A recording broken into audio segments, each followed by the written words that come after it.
Hello and welcome. Well, I don't know about you, but I'm a firm believer in the saying that when life gives you lemons, you make lemonade. Now, this, of course, is a proverbial phrase that is used to encourage a can-do attitude in the face of adversity or difficulty in life. And that's perfect for what we're living through at the moment, through this challenging COVID-19 era and, of course, life in lockdown. So as we stay home to stay safe, what better opportunity to keep the family active and teach the kids the valuable life lesson and the skills to connect with nature through gardening. And to help talk to us about this today, we are joined by a familiar face, Charlie Albone, a TV celebrity gardener and landscape designer, better known for co-hosting Selling Houses Australia for the last 13 seasons and recently joined Channel 7's Better Homes and Gardens. And Charlie is also Richgro's ambassador. And when Charlie is not busy getting his hands in the dirt, he's a busy family man. He's a husband to Juliet Love, interior stylist, and dad to two boys, Hartford and Leo. Thanks for joining us today, Charlie. How you doing? I'm good. My pleasure to join you. Excellent. I'm really looking forward to this chat. And I guess more so than anything, with what we're living through at the moment and in times of stress and anxiety, spending time outdoors in the garden will almost always help lift and improve and lift our mood and our Yes. spirits and our frame of mind. And I guess that's something that a lot of parents and kids are really needing at the moment. So I'd just love to know initially, what are your thoughts about that? Well, my garden completely saved me during this COVID period. Um, I can imagine people with mental health problems would really be struggling at the moment, especially if they didn't have a garden to go out and just realize that the world isn't everything that it is on the news, and it's not, coming to an end. There is still some amazing things in this world, and my garden really gave me that. Just being outside and touching the earth is a fantastic thing to do. It's funny. I was talking to a yoga teacher. Not that I do yoga or have ever done yoga in my life, but she was trying to persuade me to go and do yoga. She's like, it really chills you out. It makes you less anxious. And I'm like, well, I don't really have any of those problems. I'm quite a relaxed person. And I put it down to the amount of gardening I do, the amount of sun on my back, the amount of dirt under my fingernails, and that kind of connection to the world. And she was saying that, she was talking about energies coming through the ground and chilling me out and all this kind of stuff. And yeah, there's a bit of woo-woo in that, but I also think there must be some truth as well. Oh, I actually agree completely. And all in all, like in talking about kids, just for a moment too, it's a really great way to get them off screens, and a new Yeah. way just to provide fun in their day as well. And irrespective, I guess, if families are struggling financially at the moment, it's free. Mm. It doesn't cost Absolutely. anything to get out. I think a kid's imagination is the best bit of play equipment they'll ever have. And if you can give them a space to use it in a garden or something like that, all the better. Yeah. Absolutely. And it's in your words, it's been said before, and this is quoting you, that you like to think of the garden as an outdoor classroom. It's tactile, it's ever changing, and there are lessons to be learned in the smallest details, which that's beautifully written and beautifully said. So I'd love to know a little bit more about this philosophy in your point of view. Could you expand on that a little bit Um, for us? Yeah, so I think the very first thing I remember when I knew, sorry, I'll start again.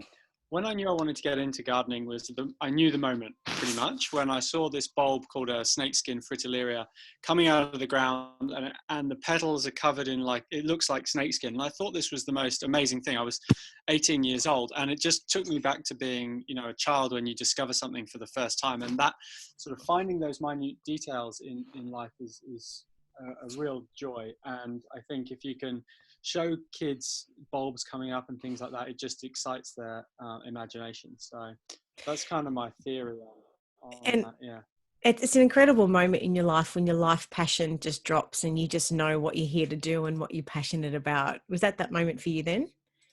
Yeah, it was. I knew that was something I wanted to do. So I kind of fell into landscaping in a strange way. I'd always enjoyed being outside, but I witnessed a car accident where a drunk driver hit a Oh, front gates goodness. of a property. And I went in and said, look, I know the car, this was the car number, and he offered me a job. And that sort of, I just love that kind of the way that it Serendipity. came about, and then seeing these things. yeah, and then seeing the things in this guy's garden, like the bulbs coming up and the changing of the seasons and stuff like that, really, yeah, just I knew that's something I wanted to do. Yeah. And do your two boys, I guess, share the same passion at all? They love being outside. They do. You know, gardening with children and gardening itself is two different things. So you can't expect to get stuff done when you've got kids in the garden with you. If you've got a list of gardening jobs to do, the kids are not going to help you, but they're going to be out. You know, if you're cutting lawns and things like that, they can be playing and stuff like that. But getting you know, stuff pruned properly, or you know, a garden bed successfully weeded or something like that, it's just not going to happen with kids. But it's great to have them around and enjoying it, and you know, getting them started dipping their toes in the water as such. Yeah. Well, that being said, what lessons do you think that gardening can actually teach children then? Patience. Gardening is all about patience. I mean, I have so many clients in my landscaping business that need to learn patience, and they get it, you know, and it just comes from uh, plants are slow growers. They are. I mean, and they evolve in a slow way. I mean, there's fast growers, there's slow growers, but uh, a really lovely mature garden is one that is old, and that just takes time. There's nothing you can do to cheat it. There's no amount of I mean, you can speed it up with feeding it and watering it and gardening it well, but you know, it takes time. Yeah, I think patience, as a saying, it is a virtue, but it's something that, unless you sort of have, and I know for myself, I've really struggled with patience my whole life, and it's taken a lot of life struggles to be able to understand and learn patience. If you can teach it to children from a young age, I think it's a wonderful, wonderful thing. Um, Yeah, and also there's you know, you can go out and you can buy a big plant, sure, but it's the caring and nurturing for plants, combining it with that patience and getting the end result of something that is much more satisfying than going and buying something bigger as well, as a good thing to teach kids, I think. Yeah, absolutely agree.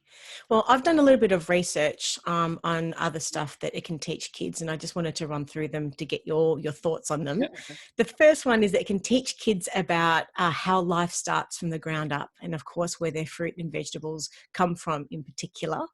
Yeah.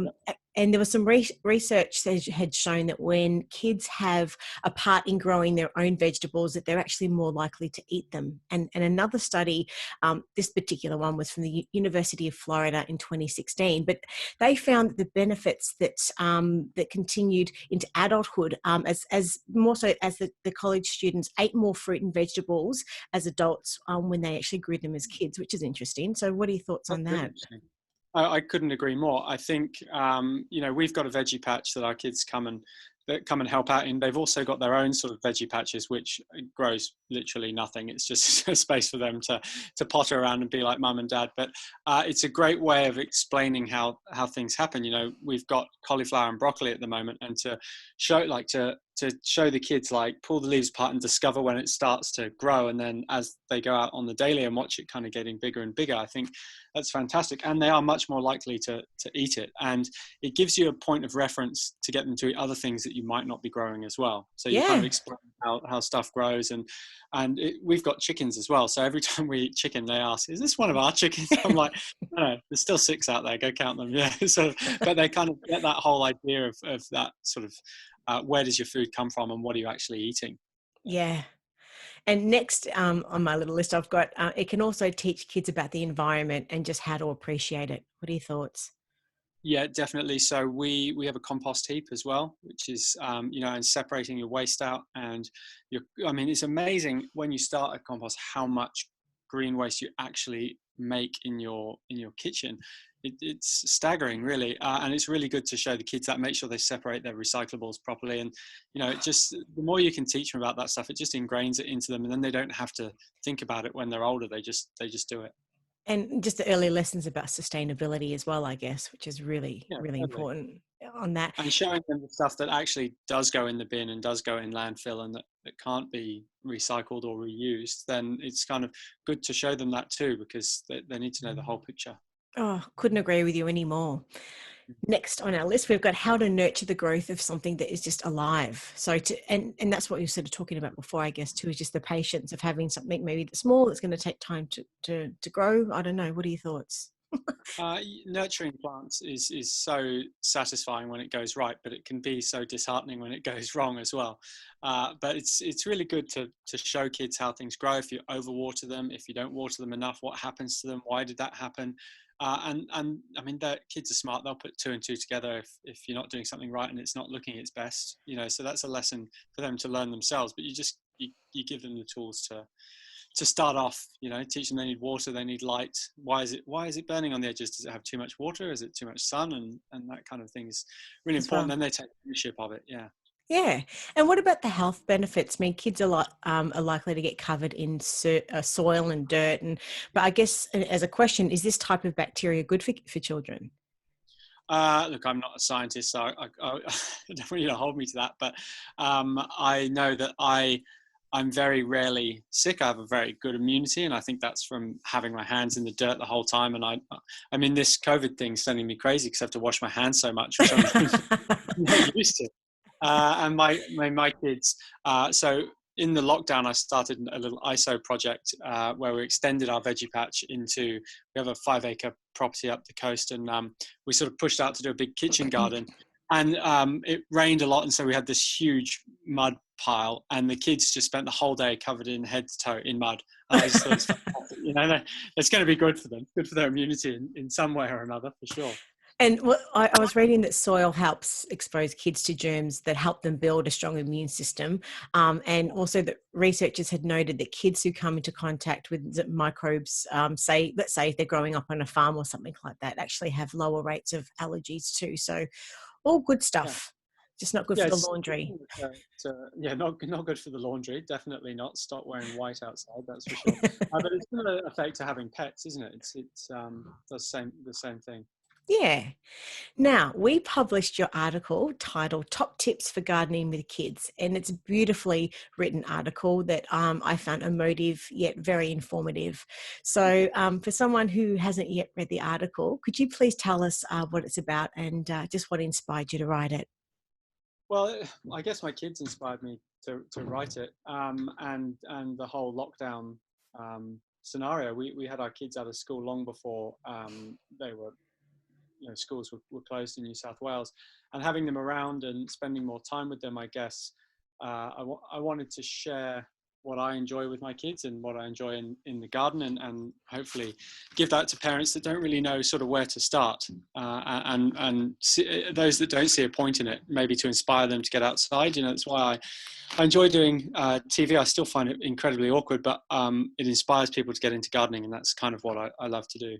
It's not one of those things you can kind of explain to someone, try and explain to a 19-year-old kid that they're going to enjoy gardening, when they'd much rather be with their mates. Until you do it and experience it, you don't really appreciate it as much. So I just guess I want to inspire people to get out there and do it, and what better to do it with than your kids. Yes. And your article beautifully breaks down things that you can do and plant in the garden with the kids. And it's broken down in each season. And of course, we'll have a link in the show notes for everybody to have a read. But as we're in winter at the moment, could you maybe talk us through some of the things with us now, starting with activities we can do with the kids, particularly maybe that are, let's say, a little bit more high intensity to maybe get them sort of just to tire them out a little bit, maybe. I mean, just off the top of my head, because I write these things, I send them off, and I forget that I've sent them off. Of course. So things that I've been doing with my kids recently, I guess, is a good treasure hunt. So, go to the weediest patch you can find and see how many weeds you can pull out and bring back is a great way to get them running around. That's a great one. Chasing them, compost again is a fantastic one, because you go back and you've got to turn your compost heap and all that sort of stuff. So that wears them out as well. Into the veggie patch at the moment, like I said, is broccolis and cauliflowers and stuff's growing a bit slow at the moment because it's winter and kids, as we said, don't really have the patience. So try some fast growing things. Radishes and spinach will always germinate throughout the year. You can do stuff in the house and then take it out as well. So yeah, there's plenty that can be done with kids. Yeah. Oh, your article mentioned things like raking up leaves, digging and running even back and forth to fetch things like watering cans and gloves can sometimes tire the kids out, just get them sort of running some errands. But I guess the time in the gardens can sort of be educational too. And you do mention even just teaching them how different tools work and lawnmowers and those types of things. Yeah, And when it's really cold, you can head up. Well, we head up to the shed, and I show the kids the tools and that sort of stuff. But one thing I used to do with my mum when we lived in Hong Kong was every time we'd plant something, we'd use the plant pots and turn them upside down and put some string in them and a cut off hose and make stilts out of them and have stilt races. oh, that is If that beautiful. makes sense. So I mean that's a fun thing that people can be doing now. So you get the whole process of planting something in the ground, watering it, looking after it, but then what do you do with the pots rather than throw them out? You can turn them into stilts. Yeah. Oh, that's beautiful imagery of you as a kid actually doing that as well. So I mean, it's just using the time for being creative. And that's another thing that you mentioned in the articles. You can use the time to plan a project. So let's say if they had the chance, what would they do with the outdoor space, and the chance for them to think creatively, what would they actually do? So yeah, spending time, I guess. I mean, have you done anything like that with the kids before as well? Any creative projects out in the garden? Yes, we sort of did a design your own cubby house type thing, and then tried to combine them because obviously I've got two kids and they both wanted exactly what they'd had, so we had to sort of work out how we combine the two. And in the end, we just so we were inside whilst it was raining, drawing up these things, and I was actually doing a bit of work, doing some drawing, and they were asking what I was doing, and I was trying to help them and how do you design a good cubby house. But then we went outside to build it, and we didn't actually get around to building it because they wanted a treehouse 20 foot tall with a slide and a jet airplane. But that's stuff. their But we ended up imagination. building exactly, that's our imagination. We ended up building an obstacle course with using that as inspiration, with seesaws and I mean I've got bricks laying around everywhere and stuff. So that kind of a thing, which they love doing, and it was a great way to get them outside, keep their imaginations going. Yeah, so I guess spending time in the garden is really just that perfect circuit breaker for challenging days with the kids, and it's a healthy, fun, and fulfilling way to keep them active and to exercise. And especially, I guess, those long winter days when, at the moment, when we can't sort of go to the park or the jungle gym or the library or whatever. But you've mentioned a couple of times two different things that we could be planting and growing for this time of year. So what can you suggest? What is good to grow in plant and grow, sorry, in winter? So yeah, winter, really you sort of need to be planting in autumn to get your broccolis and your cauliflowers. Your kale you can plant all year round, which some people love, some people hate. You're kind of in the zone now where you could start planting for spring. But you'd need to have a really warm area. So when there's no more frost, if you've got a greenhouse, or you can start planting some seeds inside, which is a nice thing to do with kids, even if you're using old eggshells as seedling to raise some seeds in, then you can plant those directly in the garden. And any of the lettuces, they'll germinate all year round as well. Yeah. And I mean, that being said, you've long advocated also, and you've mentioned earlier on in the chat about the mental health benefits that come along with gardening. Can you just for a moment maybe tell us a little bit more about this, and I guess where your passion sort of came from or comes from? Yeah. Look, I think I realised that gardening was so good for mental health when I was weeding, and it kind of dawned on me that weeding is one of those jobs that will never ever be finished ever in your whole entire life. You'll never finish weeding your garden, because as soon as you finish, there's always going to be another weed that pops up and you can do it all over again.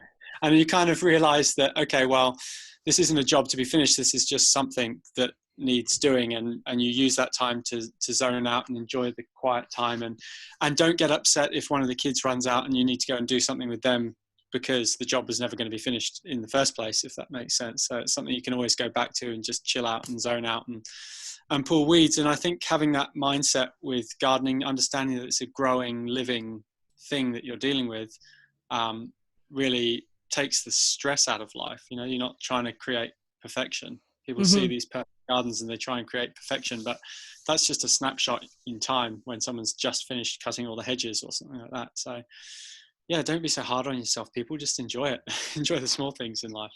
I must say, my grandmother has always, her garden has been her thing, and even no matter what your age, she lives by herself, but it gives her that ability. She knows at what time of year she needs to do and prune and to be planting, and she has that sense of purpose that keeps her going, and not just from a mental perspective, but physically as well. So, Yeah. I think irrespective of what your age is, there's just so many benefits.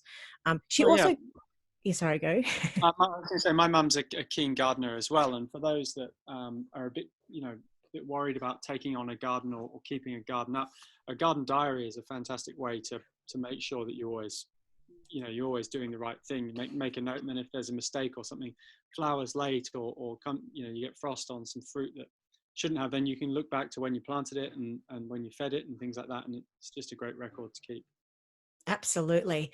Now, I just have one question, because my grandmother's always talked to her plants. Do you believe in that? And what's your spin on talking to plants? No, I'm not that crazy. I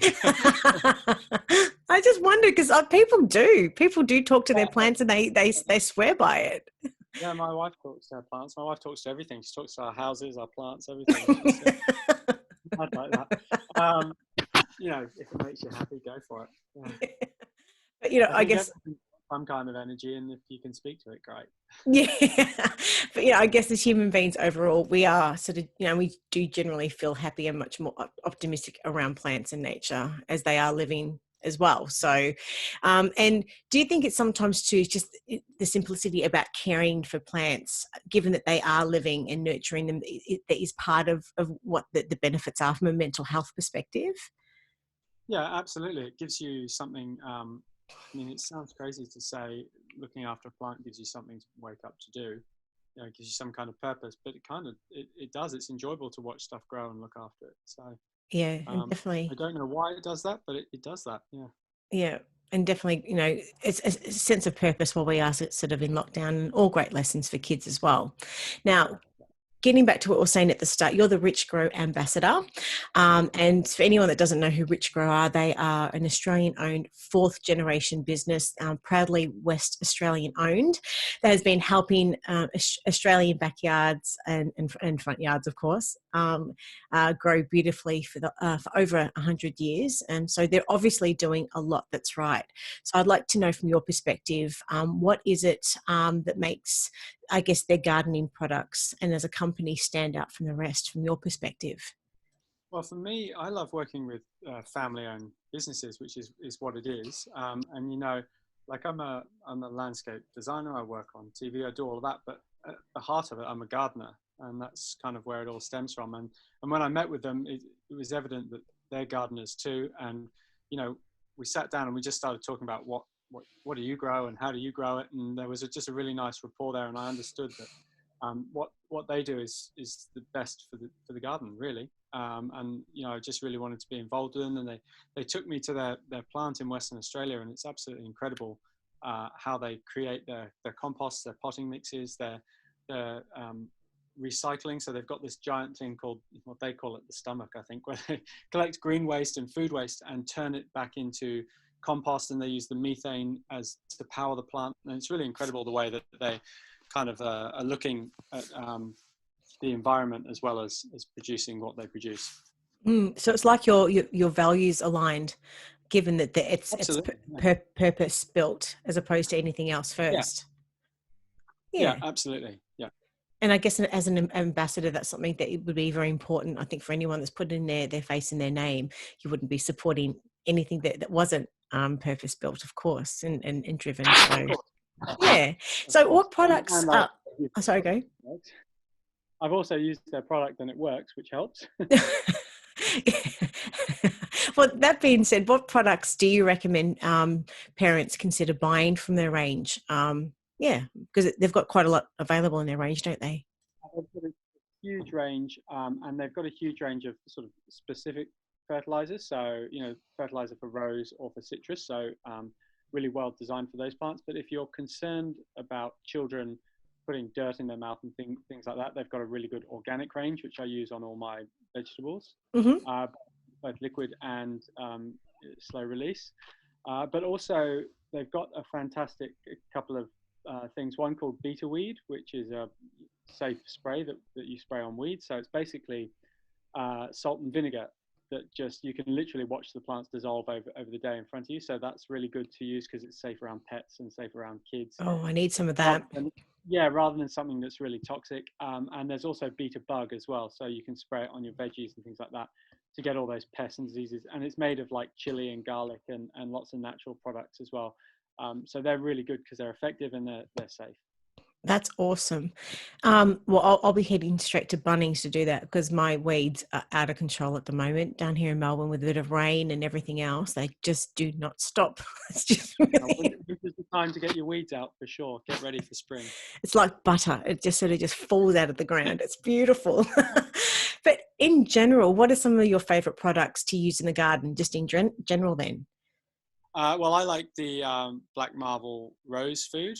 I've started to get into roses. You know, you go through these periods of what plants you like, and as you're sort of training in horticulture, you sort of try and go for all these new and trendy things. But then you come back to some of the old classics like climbing roses and things like that. And I've had great success with the Black Marble granular range and the liquid range on that, and I've used that on all my flowering plants actually. So that's a really good one. And they are bringing out a tomato food as well. So I'll be looking forward to trying that.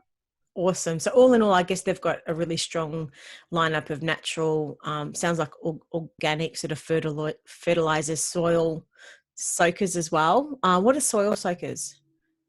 So you can get this issue where your soil won't accept water. It's really odd. It gets this bacteria in it, and you can test it by you pour some water on the top of your soil, and it kind of looks a bit like mercury and just doesn't soak in.